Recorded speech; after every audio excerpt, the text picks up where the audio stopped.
beloved Ascension pioneers, and welcome to another Ascension update with me.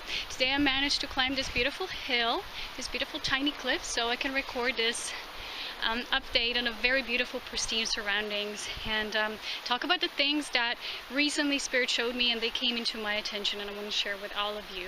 So at this time we're in a very rapid cosmic expansion cycle.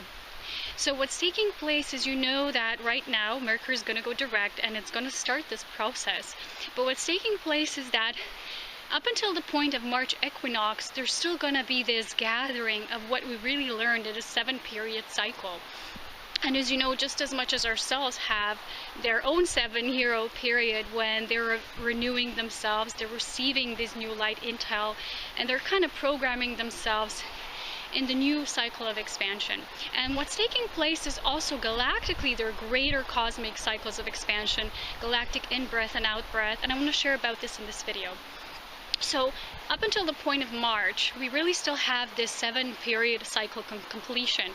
And there was a lot of insights into why this is really taking place. You know, we have also 7 alignments of the ground square, yeah? And we all know about this and how it affected our lives.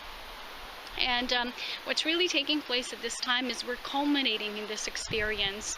But with this Mercury retrograde, this specific cycle, there was a lot of coming into this left brain, right brain hemisphere merge, and I'm going to share about this as well.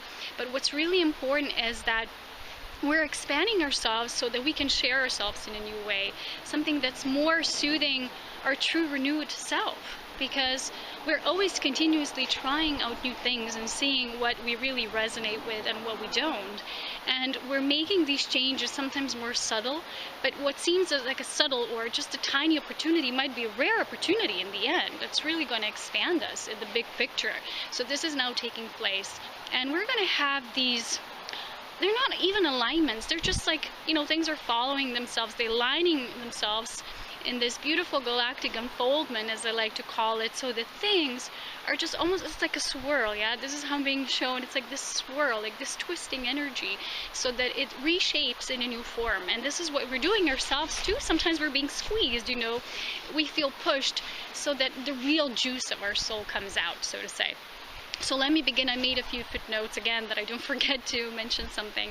So this new cosmic cycle begins in March 2015, and you know we had a purging cycle. It began sometimes around 2008, and there was 7-year cycle, 7-year-old cycle, which actually is completing and culminating now. A lot of us, the first wavers especially, we were awakening at this time. And then what took place in 2012, if you remember, there was a lot of people even saying that we were going to have 3 days of darkness. And I remember back then everybody was asking me questions, Polona, what does this mean? You know, what is these 3 days of darkness? What do they mean? Are they really going to happen? And back then already Spirit said no to me, because it's not physical darkness. But what really took place is 3 years of great purging. As you know, from 2012 up until now, when we feel refreshed in a very new way, we feel freed up in many areas where before, even though we had this awareness inside of us, we still sometimes weren't able to push through some of the things that really were there stuck. And I want to say something about, especially volunteer souls, even though we might not necessarily have karma that is our own, meaning that we were incarnating in these cycles and we were needing completion of these cycles, we still, when we come into form, when we come into embodiment, there's still karma in a way, because you take on the ancestral line and lineage, and you take on these patterns of your family. So in a way you do have a karma, but you don't have a karma, if you know what I mean. So you still have these energies that for you sometimes, these entrapments that were there in your life, you felt, they're not mine, and yet they're there because you said, okay, I volunteer, I'm going to come here, and you knew the things that are going to follow up with that. So this 3-year-old purging cycle really served us for this, to really almost like, you know, shake it off, and like I said, being twisted. Sometimes we felt so challenged during this period, and these challenges made us so much stronger. And 2015 is bringing us to this new cycle when we're just going to feel empowered and creative. And like I said, the year of the magician, the year of the creative potential of our soul, not just creating anything, but co-creating with Spirit. You know, sometimes people will say, come here, do this, do there. You're going to have many invitations. Many people will want to be with you and around your energy because your energy is so pure and pristine, and everybody wants to be part of it. Sometimes people want to co-create with you, and yet you will need to choose through spirit, because you can't be, you know, all the places at once. You can't choose everything. So there's still choice in this realm of physical experience. There's still choice. There's still discernment. You know, sometimes we got to see with the higher vision a few steps ahead. What is shown to us now, we will see that divine potential. Sometimes a certain person will come to us and say, look, I'm like this. And you will see that maybe they don't embody this potential yet. You might see it, but your discernment is saying, look, this is how I read this now. This is how I feel now. And you're going to have to make choices in alignment with that in regards to other people and external situations, and in general when you're making life decisions. And this is what brought us here to this point in 2015, so that we will know what our choices and where they're coming from and what really guides them. Is it spirit? Does it flow through the joy of our soul, or is it still that, you know, monkey mind telling you how you need to do things, how you need to behave? You know, sometimes people come in your life and they have their own perspective, and they say, I think you should do this, you should really try this, but something that works for them maybe doesn't work for you, or you're on a different level of your soul journey and expansion, and you don't need the things they need. And discernment really is always here important to be intact. I got this question from someone this week saying, how can I read sometimes people beyond what they're saying to me? You know, everybody probably knows themselves best. And you know, not everybody is at the level of awareness of their soul when they really embody that, you know. So sometimes you might see beyond what they're saying just with words or what's being presented to you in a situation. You will feel beneath. That's called discernment. It's not judging. You're not judging anything. You're just neutrally observing the world with your highest wisdom, and you're seeing and feeling things. So with this left and right brain merge, this hemisphere merge, we're really feeling into things through feeling, and then the divine mind, the divine intellect, the logic of the higher self makes the choice. It's no longer than monkey brain telling you, you know, ta-ta-ta-ta-ta, yada, yada, yada, always the same, recreating this old cycle. So this 3-year period of this purge really served us, that we will now make choices based on spirit, and they will flow through our soul. So the 7-year cycle, recently I saw this video from 2 people talking about that we're moving in 2015 in a rapid acceleration of our ascension. And then I tuned into spirit, and it said, yes, it's true. And this period until 2022 and beyond, of course.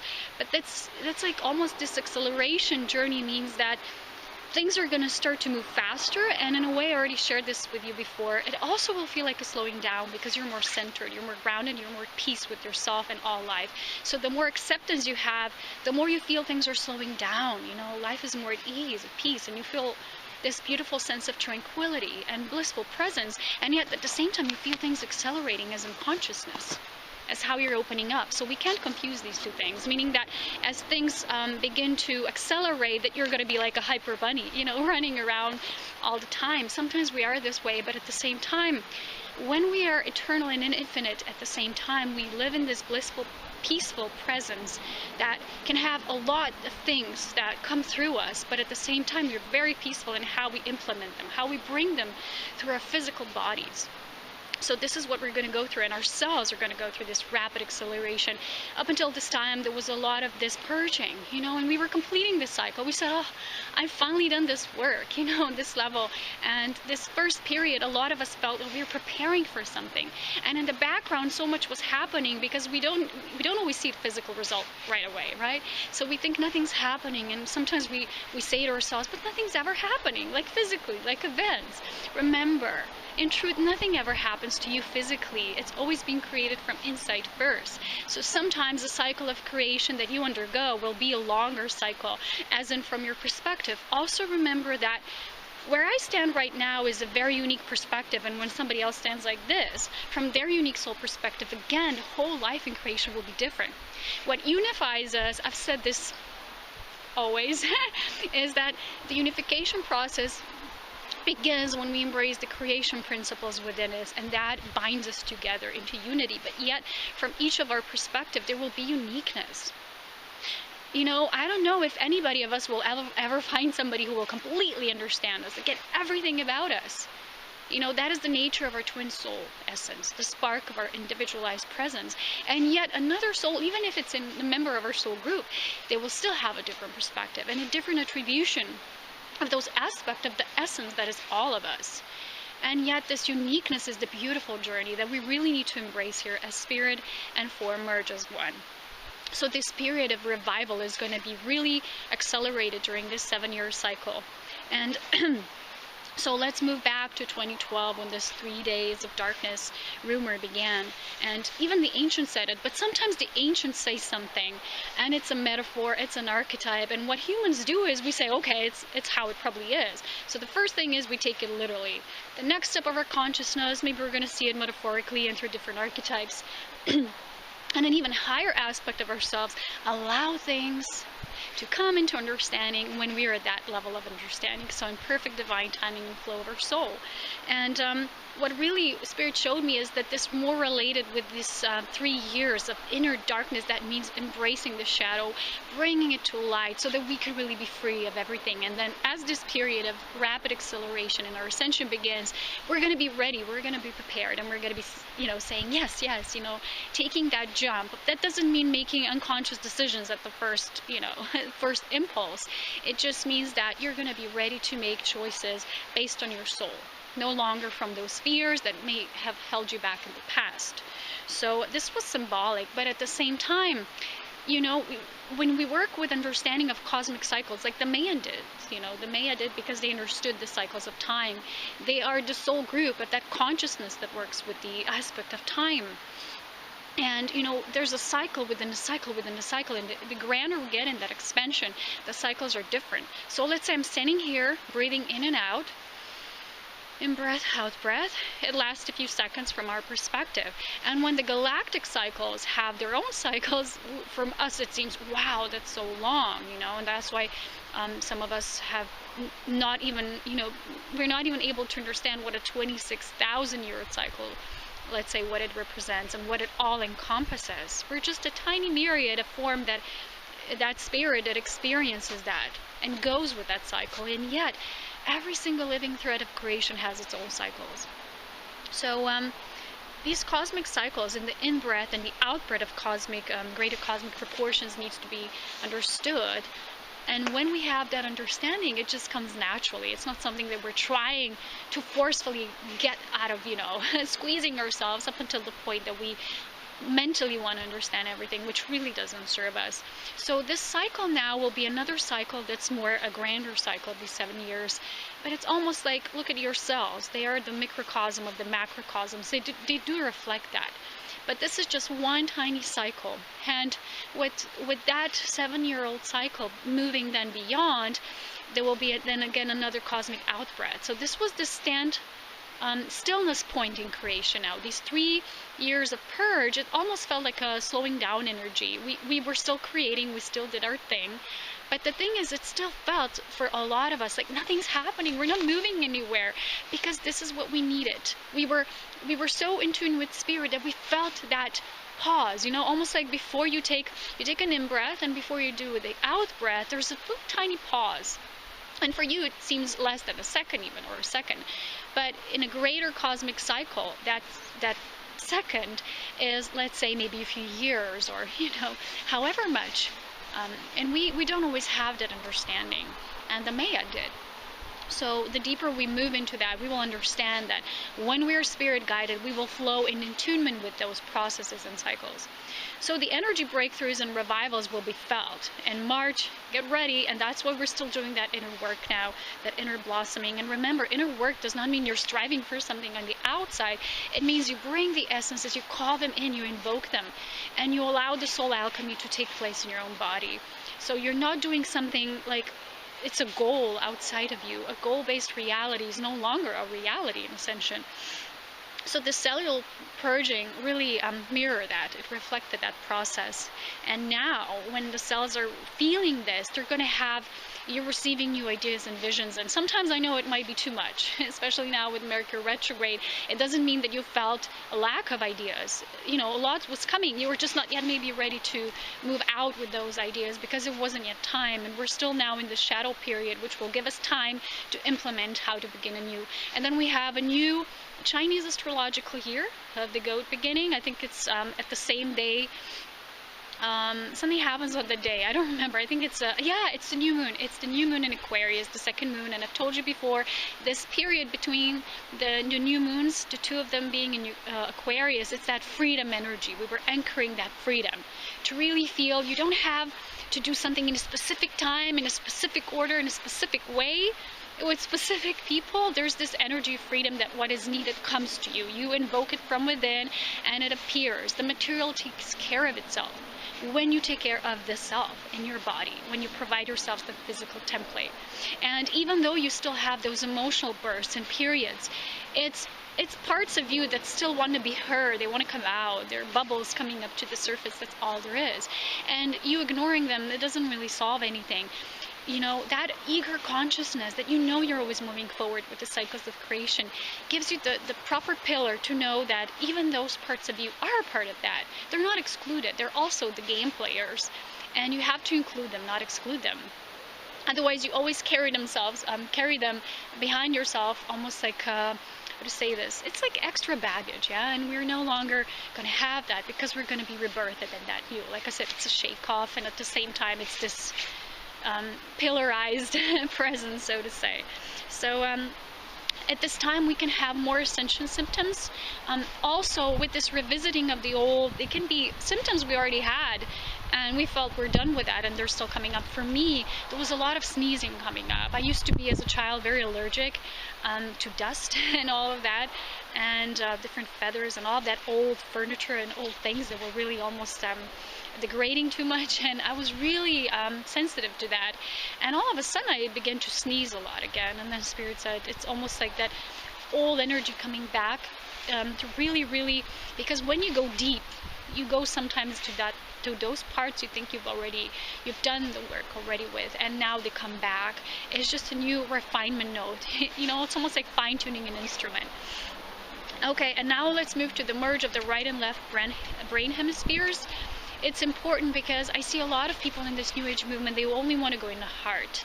Or some people only want to go in their third eye, yeah? But what we're doing is, like I said before, we're merging both. And you can do this short exercise when you visualize your left and right brain hemispheres merging and how they merge in this point.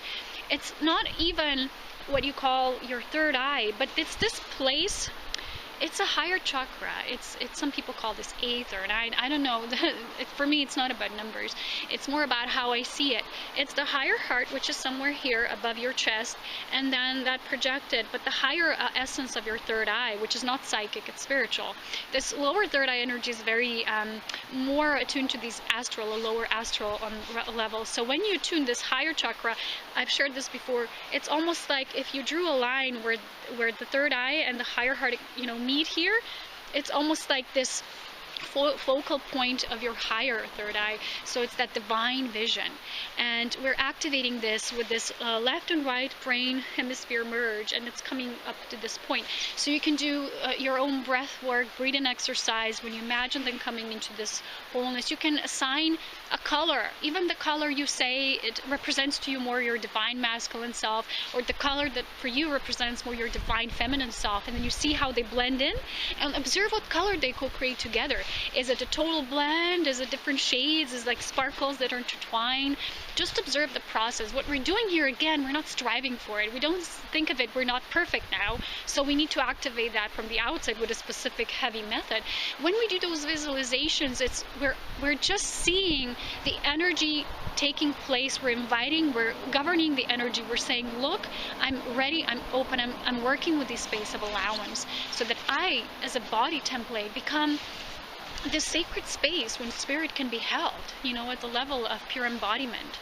And this left brain hemisphere merge has everything to do with allowance. Sometimes people say, oh, I don't need to think too much, I'm just going to feel to it and through it. But making choices in the new means your higher heart engaged, your higher logic engaged, they meet as one, and you have that precise vision. You have that focus that we say ancient prophets and seers and great ancient luminaries have, and we are becoming that. You know, a lot of us are that, but we are still in body form, we're becoming that. And this is where our mastery lies at this point. So this is a conscious merge, and these exercises can help you with making it more conscious. When you don't have so much this right brain activated or left brain activated. Let's say you're more into, it's not balanced. It's not just activated, but balanced. How do you intertwine? So I said, don't just see them merging, but what do they create as a blend, as a blending experience, as a co-creation of both as one. So sometimes, you know, when one part, if divine feminine is lacking, sometimes we can be not inspired in creativity, or you know, or we don't have enough rest. We don't appreciate the sacredness of when we rest. Recently, I received this new oracle, and there was a beautiful story there in one of the descriptions, and it said, the example was from Monet, the painter, the French painter, and he rested on his garden, and a noisy neighbor came to him and said, "Mister, you know, are you resting? Why are you resting?" Yeah, because he's a painter, he needs to work. And he said, "No, I'm working." Yeah. So he was receiving all those inspirations. He was deeply present with nature, with life. He was inspired. And next time he was painting, he put all this divine and light pouring through, all this divine inspiration into his work. And then again the neighbor asked him, "Mister, what are you doing? You're finally working." He said, "No, I'm resting." Because it was natural. He was just attuned, you know, to the cycle of life force that was flowing through him. So this is what we're actually going to do now in this new, how we're divinely inspired and how we live those inspired creations. It needs to be in that flow. And, you know, the only way is to live that way. Nobody can show you how to live it, how to live the new. It can only be a concept once you really start taking the steps forward in your own way. Just try, experiment, you know. Even sometimes you ask, somebody says something, even when I share, and sometimes people then ask me, "Well, how do you do this?" Well, I don't know everything. I don't have the answer for you. I'm being shown certain things through spirit, and then how you use them, how you walk your own journey, it's your journey, right? It's your ascension. It is so deeply intimate and personal as well. So we also have, at this time when these things are merging, we can have a left or right side, almost like pain, you know. If it's at the side of your head or at the side of your skull, you know, this activation can be taking place. And for us, this was this week, and I was just shown that this is a part of this process, and it's very natural. But the more we also work with it in exercise, it can be very simple. You know, you can just, you know, these eye vision exercises when you have two objects and then you merge them into one, two fingers, merge them into one. There's so many examples, you know, be creative. A lot of people I see now, they're getting tired of their old meditation programs, techniques, and breath work. It's because we need to bring more magic in it. We need to bring more of our living force essence into it. And that's why I share these things through my blogs and other forms of inspiration, to show to you that bringing that sense of magic into everything you do and create is so important, because this always moves the energy forward. Whenever there's stagnation, there's this lack of direction, of focus, and you're constantly going to ask yourself, what's my purpose? Instead of just putting one foot in front of the other and live it, you know? And yeah, this is what is going to take place. Is we're going to move, Ascension Pioneers, we're going to move into a new way of sharing, how we really share ourselves in a completely authentic way. When this process is complete, when we really come into that balanced self, when we come to this new 7-year-old cycle, they will be shown to us these new things, you know. Like for me, I already know a few things, and I'm already getting prepared. Like for example, I know that a huge part of my path will be singing, and this elven singing. So this past week, Spirit showed me just in one day, like 4 images of harp at the same day. And I said, wait a minute, what does this mean, you know? And I just felt guided. I will have to get a harp, and I felt, and I'm like, I don't know how to play it. I'm not even an instrument. I never learned to play an instrument, and yet even I never learned to sing. I never learned to dance. I channel all those things myself. Every knowledge, every fraction of the knowledge, I only got certain directives, and then I implemented it myself. Because I'm not the kind of person that would engage in external teaching. I was always self-sufficient, self-sustaining, and I learn very fast. And then I just adapt these things, and then what I do is I work with the inspiration from spirit that flows through my soul. And I have this memory, and I just channel it forth. And I don't like to learn something in order to be shown, you know, this is how you do it. And then, you know, for example, you have a teacher, and they have their own style and technique, and a lot of times in the old system, they project that style and technique onto you instead of supporting your own creative process. So when I had these visions, I'm like, wait a minute, how am I going to learn this, you know? And Spirit said, don't worry, because you're going to remember it step by step. It's like, how did you dance this way? And like, wait a minute, that's true. And I really felt guided then to put that out there, as in terms of it will come in divine timing, just me putting it out there. And I know this is such a huge part, and this seraphim attunement and singing, and this is this new chapter. And it, again, it's another creation cycle unfolding, and for you it might be something very creative as well. So go with that, feel into that, and then also make choices each time, you know, putting one foot in front of the other that will get you into that new space, that new directive. One example is also my computer. This whole week I was dealing mostly last week with computer, and this Mercury retrograde for me was very intense, and not in a way that's bad, but it was a lot of things to do, to focus on, and new things coming up. And I had computer assistance. You know, there was a man who came to my home and he helped me, and I learned so many things because I really adapt fast. I learn fast. So everything he was showing me, I was observing and absorbing and then I just know how to do things myself, and you know, I always find a way. So what also happened is I was guided to share myself in a new way, because as a result of all this computer stuff coming up, I suddenly, you know, I kept feeling this, I kept popping up for me, Instagram. And I'm like, wait a minute, I don't have a phone, yeah? Everybody has this fancy phones and I don't have one. And again, I felt I need to create something like an outlet, because for a while now I wanted to do, you know, I have my art blog where I share photos of what I do as my art, and my Facebook with these messages of awareness. And I always felt that I want to have a specific outlet where I can just share my work of photography, when I put my items, the things I create together, when I create these sacred energy essences. And then I felt, but I don't have a phone. I said, okay, I'm going to ask Mr. Google.